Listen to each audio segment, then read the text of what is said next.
We begin with breaking news. An apartment complex roof collapsing this afternoon. This happened during a fire on the northwest side. That complex is called Avistar on the Boulevard. It's located on USAA Boulevard near Fredericksburg and Hebner Roads. Our Sarah Acosta joins us there live. So, Sarah, was anyone hurt in this fire? Myra, no one was seriously hurt and everyone was able to get out of the building safely before that fire really took over and caused that roof to collapse. I do want to point out there is one ladder truck still up behind me, and that's really just there as a precaution, just to make sure that fire doesn't start up again. But here is what we know. Just before 3 this afternoon, a fire broke out in one of the buildings at the Avistar apartment complex in the medical center on USA Boulevard. This is right across the street from McDermott Elementary School. Now, Joe Arrington with the San Antonio Fire Department says it started in one of the balconies of the second story, then it spread to the attic, and that's what caused that roof to collapse onto the building. Firefighters used the ladder trucks to help control the fire, and it was put out within 45 minutes. Arrington says the light wind didn't help the situation. Obviously, there's a light breeze today. That light breeze allowed that fire in that common attic area to spread quickly throughout an entire building. 18 to 20 people live in this building, and like we said earlier, no one was seriously hurt. One person was getting checked out for smoke inhalation, and that apartment complex will be rehousing them in other apartments on the property. Only one building caught fire, even though the ones next to it were evacuated for safety. The Red Cross has been contacted and will be talking with the families impacted to see what help they need. And as for what started this fire, that's being investigated and looked into at this time. And the USA Boulevard is still closed, and firefighters say it's probably going to be closed for another hour. So I do want to point out that we are right across the street from McDermott Elementary School, but firefighters said by the time they got called for this fire, most of the students had already been let out for the day, so it really didn't impact student pickup. Live from the medical center, I'm Sarah Acosta, KSAT 12 News. Back to you guys.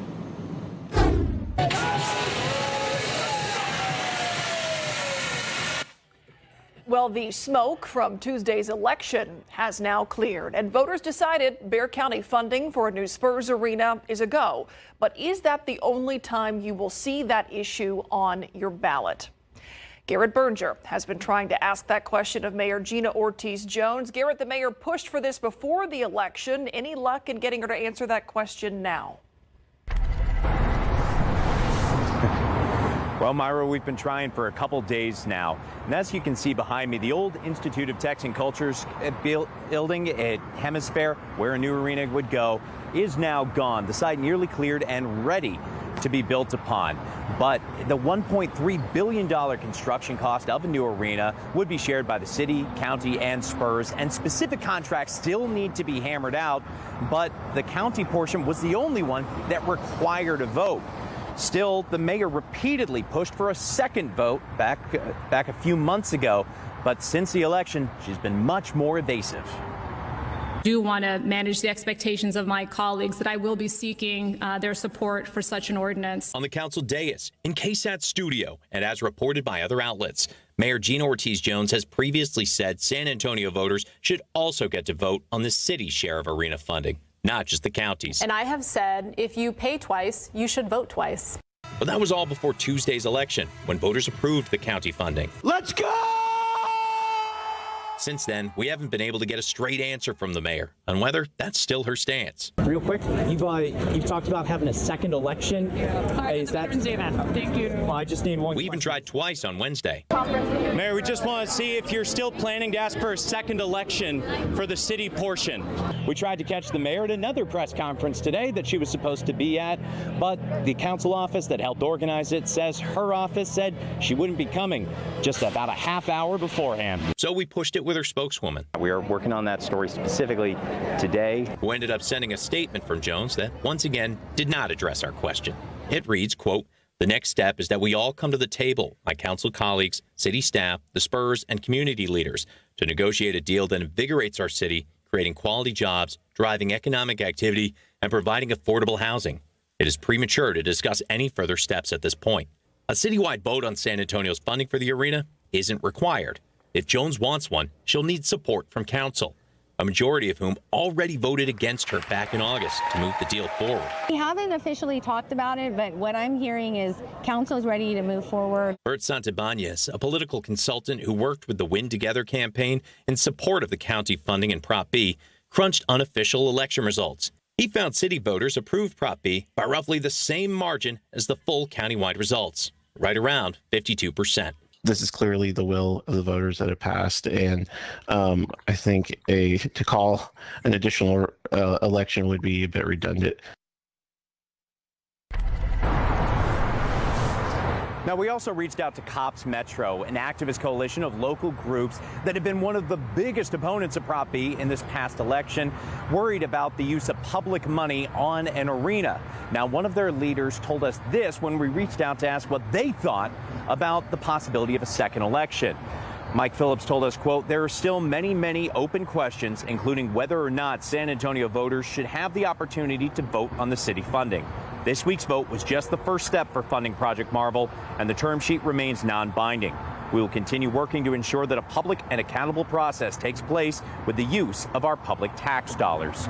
As you can see, the site still being cleared construction. It's not clear when that could actually start. We're likely years away from full arena, but already we are well into that process. Live outside the possible future home of the Spurs, I'm Garrett Berger, KSAT 12 News. All right, Garrett, thank you. More than 850 flights canceled nationwide today because of the government shutdown. Here in San Antonio, we have seen a couple of cancellations as well. This is a live look at the San Antonio airport, despite some of the chaos that we have seen at airports across the country. As you can see here locally, at SAT, things seem to be not crowded, moving along just fine. At last check, 3 weekend flights have been canceled out of San Antonio. That is these flights that you see here listed on your screen. Delta Flight 1312 to Atlanta on Saturday, and then 2 United Airlines flights to Houston Sunday morning. The FAA is reducing flights nationwide by 10% because of the government shutdown. The first 4% of cuts went into effect today. Time now to check in with meteorologist Adam Caskey, who was not in the studio, but at Harlandale Memorial Stadium, gearing up for one of the biggest and most fun, Adam, high school football rivalries in San Antonio. The Frontier Bowl is tonight. And talk about a tailgate, baby. We are on the McCollum side right now. Coming up at 6, we'll move on over to the Harlandale side. I got some Cowboys here, some Gold Stars over here. We got the fans working it. So I have a quick question.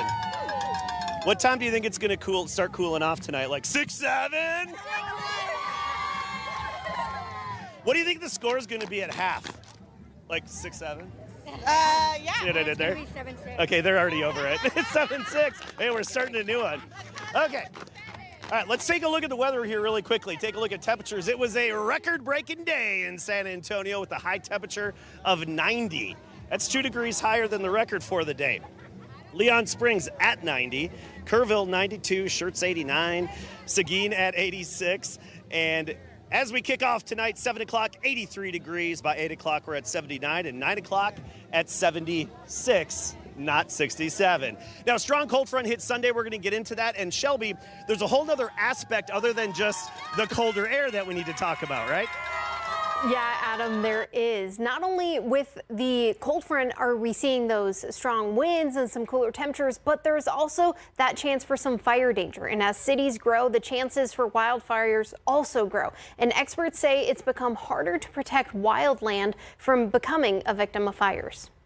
People are the #1 cause of wildfire in the state. And so when you move people in an area where there is a lot more vegetation, that chance is just going to increase. Deja Petruska works for the Texas A&M Forest Service and wants homeowners to take action against wildfires. The most influential part of the defensible space is that first 5 feet from your home to 5 feet out. So that includes things like the vegetation around your home. Recent drought conditions and early freezes have continued to dry out vegetation, making fires easier to ignite and spread. We're expecting when we have these high fire weather danger days that the probability of an ignition, if it did happen, to create a fire just because our fuels are under a condition that is conducive to burning. The Texas A&M Forest Service monitors fire danger and works closely with local officials to prepare and respond accordingly. As wildfire risks rise, there are simple steps that you can take to protect your home. Clear the first 5 feet around your home, trim back the trees and dry brush, avoid using heavy equipment on high fire days, and most importantly, remember, if your county is under a burn ban, really don't burn anything. All right, all good advice with those winds headed our way. Thank you, Shelby. Let's take a look at traffic out there right now. I-35 at Benz-Engelman. You can see traffic is slow going northbound, I believe. And really no major reason for that other than it being I-35 on Friday at 5 p.m. So something to keep in mind if you're headed out and about. The former chief inspector for ST Engineering cautions against a rush to judgment after the company had performed maintenance on that UPS plane that crashed in Louisville, killing at least 13 people.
And 13 people have died and 9 people are still missing in Louisville, Kentucky after a UPS cargo plane crashed on takeoff Tuesday evening. That is video from that deadly crash. The jet had been serviced in San Antonio for 6 weeks earlier this fall at ST Engineering. That company's former chief inspector spoke to our Dylan Collier, who now joins us live from San Antonio International Airport tonight. Dylan, he told you that it is unfair to quickly place blame on the maintenance company. Yeah, Jeff Coates worked in aviation for 39 years, the last decade exclusively on the MD-11, an aging workhorse that has flown cargo for decades. This is a MD-11, as is this. For Jeff Coates, the fatal crash of UPS Airlines Flight 2976 feels personal. He had worked on that exact plane as chief inspector for ST Engineering before retiring last year. The checks are always the same. The guys there are good because they do the same job every time. The cargo flight bound for Honolulu crashed on takeoff from Muhammad Ali International Airport in Louisville, Kentucky, around 5:15 Tuesday evening, killing all 3 crew members. The death toll on the ground expected to grow in the coming days as the search for victims continues. Flight logs confirm the plane was serviced in San Antonio from early September to mid-October. In a response to KSAT, a spokesperson for ST Engineering described the work it does for UPS as airframe maintenance, and that the company will cooperate fully when the relevant authorities reach out. And then they see a motor that's on fire on the left wing, and everybody assumes that's the problem. And with my experience, that's for sure not the problem. It was in San Antonio for 6 weeks for scheduled maintenance, not because of a fuel tank repair. Coates says these heavy maintenance visits, or C-checks, occur every 2 years. The fuel tank repair that they had is a everyday thing. It's putting a couple angles in there to make a stringer more beefy. That's it. Coates described what happened as an uncontained engine failure. The NTSB will ultimately determine why that left engine separated from the wing on takeoff. That investigation could take longer than a year. Reporting at the San Antonio International Airport, Dylan Collier, KSAT 12 News. All right, Dylan, thank you very much. Let's take a look outside with live cam. We are preparing for a cold front that is headed our way this weekend. But first, we got a hot matchup. Harlandale versus McCullum, the Frontier Bowl. This is a huge rivalry. And our Adam Caskey is live from the Frontier Bowl tailgate tonight. Hey, Adam. Oh, this is it. This is the place to be. Harlandale Memorial Stadium. We're here for the Frontier Bowl, and right now we're on the Cowboys side. We'll go over to the Indian side coming up at 6 o'clock. Look at this crowd. Look at this rowdy crowd. I think it's obvious what team they're cheering for. Again, we'll be on the other side coming up at 6. Hey, let's check out some of the food in here. I mean, there are barbecue pits all over the place. The smell of oak everywhere, and it is fantastic. All right, we're just going to take a peek. We have Smoking Laws smoking over here. Oh, tell me what you have. What is this? Go through it. We got some short ribs. We got sausage. We got chicken. We got a little bit of everything. Little bit of everything, baby. I love it. All right, let's get into the weather because we do have a cold front. We sure could use that front right now. It's a little toasty out here. And so far, our high is 89, but I do think we'll get an update for 6 o'clock, and it'll be at 90. So today, get this. South Texas, the hottest place in the lower 48. Cold front hits Sunday. Very windy and much cooler. The coldest yet that we've had this season will be coming Monday and Tuesday mornings with, get this, temperatures in the 30s Monday morning at the bus stop. You've been warned. So you look across the state, and widespread 80s and even some 90s. Laredo topped out 92, Corpus Christi as well. The cold air is starting to work its way into the northern plains. We're talking North Dakota, South Dakota. Grand Forks already below freezing, but the core of the cold air, that's still up in Canada. It is starting its trek southward, and technically speaking, this is the polar vortex, the cold air, the semi-permanent upper level low that pulls cold air southward, and that's exactly what it's going to do. Unseasonably cold air heading down into parts of our neck of the woods, but especially the eastern third of the country, whereas in the west side, the west coast, it's basically the opposite. They've got the ridge and warmth. Now, it's basically going to be a 2 to 3 day cool down, and that's it. And then we see temperatures moderate with that upper level high starting to poke its way back in. But I mean, look at this. We're talking 15 to 20 degrees below average for a good chunk of the country with that upper level low dropping in. And get this, parts of the Florida Panhandle could even get near freezing by Tuesday morning. And actually, I do think that parts of the hill country could have a brief light freeze. If not Monday morning, then by Tuesday morning, we could have that. But even here in town, we're talking 30s when you wake up on Monday and Tuesday. Sunday's the big transition day. You're going to wake up. It's going to be windy. Temperatures basically holding tight in the 60s all day on Sunday. Wind gusts up to 45 miles per hour. So the wind and the very dry air, of course, playing a big role in that fire danger for Sunday. So that's something just to keep in the back of your mind when it comes to Sunday. Okay. Okay, so, you got to tell me. Look at the, you know the way to my heart. Yes, sir. Dino rib, baby. Oh, my God, Dino rib. You had me at Dino rib. Oh, my goodness. Oh, thank you. Coming up at 6, we're going to head over to some of the other tailgates. Look at all that's going on over here. This is awesome. In the meantime, we're gonna listen to some music, talk to friends, and just have a good time and eat some good food. See you at 6. Eat a whole lot of good food. All right. Thank you, Adam.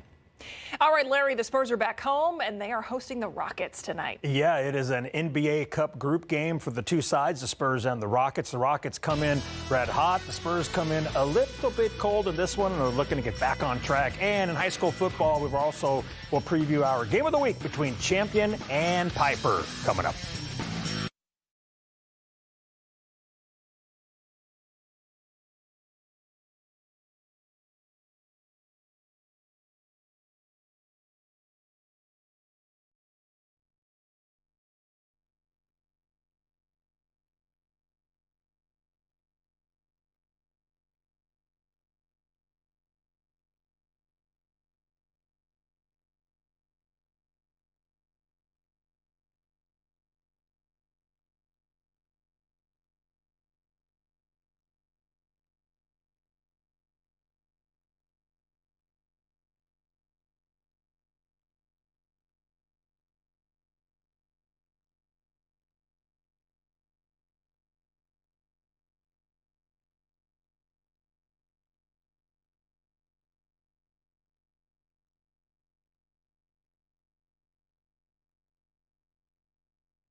Tonight, the San Antonio Spurs and the Houston Rockets will play basketball for the first time this season, and it's the first of 4 regular season matchups between these Southwest Division rivals. And you're looking at video from Spurs shoot-around from this morning as the Silver and Black prepared to face Kevin Durant and the Rockets.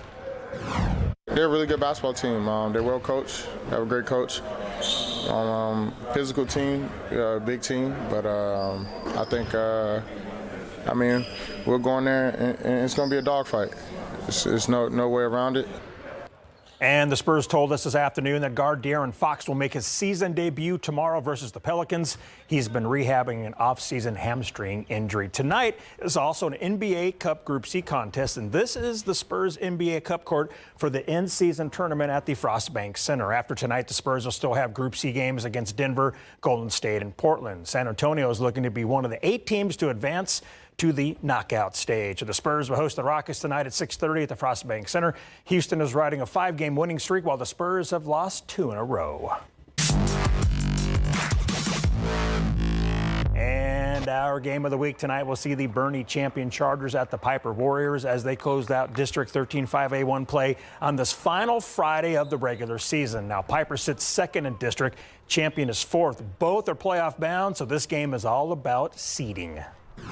Very important when you talk about seeding and talking about different places in the playoff run, and it just puts you on a totally different side of the bracket. So there's a lot riding on it, and we want to stay sharp, and we want to roll into the playoffs with on a high note. It's that time of the year, so it's an exciting time of the year. We're glad that we made it again, and now we're playing for seeding on Friday versus a very good team. It'll be senior night, so it'll be a big deal for the seniors. If we win by 7 or more, we jump to third place, and then that would put Piper in fourth and the New Braunfels in second. Champion at Piper is our game of the week. It's one of 11 games we have scheduled to get tonight. And coming up at 6:30 in sports, we're talking the BGC road trip and our first stop in Livernia. We'll be right back.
Worst Fest is officially underway in New Braunfels. The 10-day festival kicked off just about an hour and a half ago.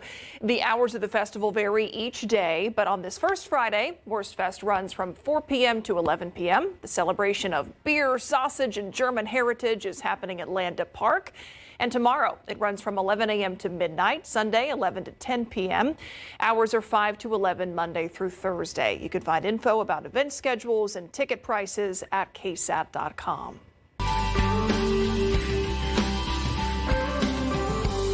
San Antonio, our neighbors need our help. Coming up on Monday, November 10th, KSAT Community and our partners, RBFCU and University Health, are teaming up with the San Antonio Food Bank and Meals on Wheels for one powerful day of giving. From 9 a.m. to 7 p.m., we are collecting food and resources to help families impacted by the government shutdown and SNAP suspension. That donation drive is happening at Pinstack, the location off of Loop 410. Drop-offs begin at 9 a.m., but you can bring donations as early as 7 a.m. Pet food is also encouraged. Anyone who donates will also get a $5 game card from Pinstack, and the Texas Eats team will be there all day to help collect donations and greet you if you come. We hope you can help out. Shelby.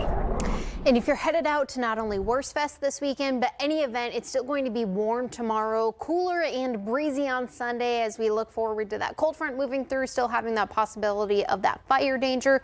Cooler as you're waking up Monday and Tuesday in the 30s, Myra. Thank you, Shelby. Thank you for watching the news at